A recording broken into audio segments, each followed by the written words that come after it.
Have you ever felt as though someone's overwhelming emotions like frustration or anger dominated a conversation, or that your own intense feelings clouded your message? It's frustrating, isn't it? But what if you could stay passionate, in control, and communicate powerfully? That's why in this video, I'll be sharing with you a few important and practical tools that'll help you share your passion clearly while making your message truly heard. Let's explore how to stay passionate and in control while communicating effectively, starting with step 1, understanding your purpose. Take a moment to think before diving into any emotionally charged conversation. Why does the topic you're talking about matter so much to you? What's the outcome you hope to achieve by bringing it up? This moment of reflection is crucial, especially when emotions are high.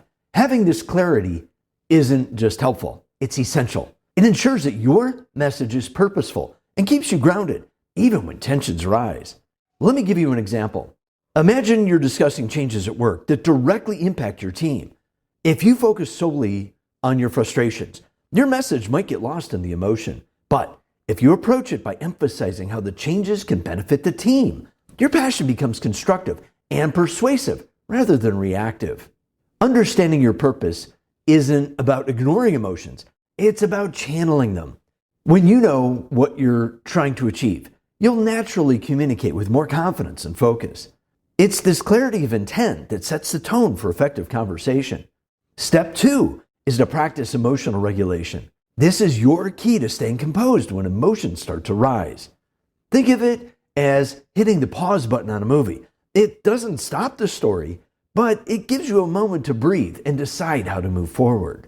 When you feel emotions building, take a deliberate pause, a deep breath, a count to 3, or even a quick sip of water can help you regain control. It's a simple action, but it gives you the space to respond thoughtfully instead of reacting impulsively. Let's say someone criticizes your idea in a meeting. Your first instinct might be to snap back or defend yourself, but pausing allows you to process what they said and respond with clarity. You might realize their criticism has merit or spot an opportunity to reframe your idea. That pause becomes a tool for communication, not a retreat. Regulating your emotions isn't about suppressing how you feel. It's about giving yourself the power to choose how you express it.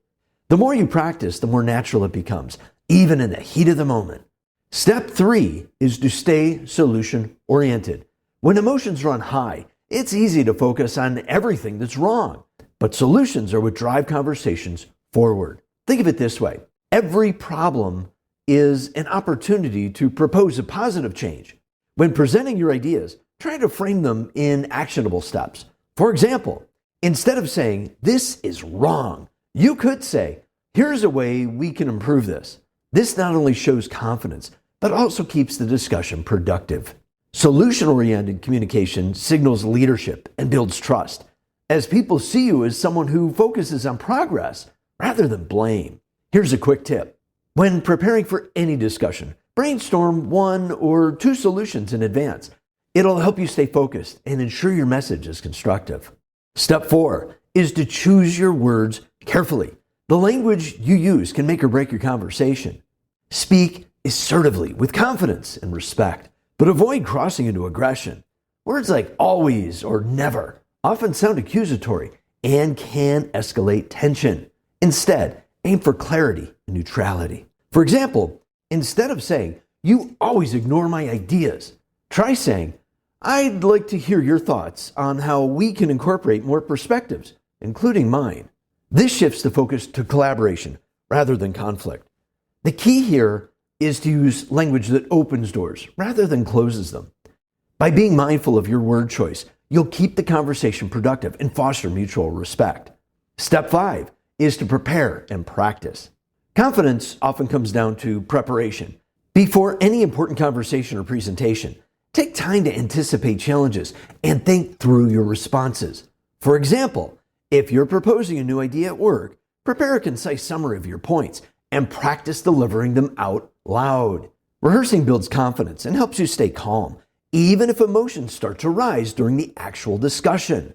When you're prepared, you're less likely to be caught off guard and more likely to stay composed and focused. Remember, Preparation isn't about scripting every single word.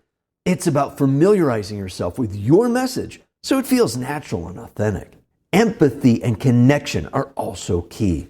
Listen to the other person's perspective. Show that you understand where they're coming from. Use open body language in a collaborative tone. For example, you might say, "I see where you're coming from. Here's my take on it." This approach invites dialogue instead of conflict. Finally, detach from the outcome. Focus on expressing your ideas effectively, not on whether others agree.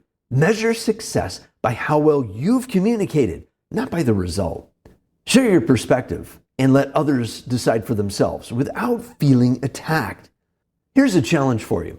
The next time you're in a heated discussion, pause before you speak. Focus on your purpose and think about solutions.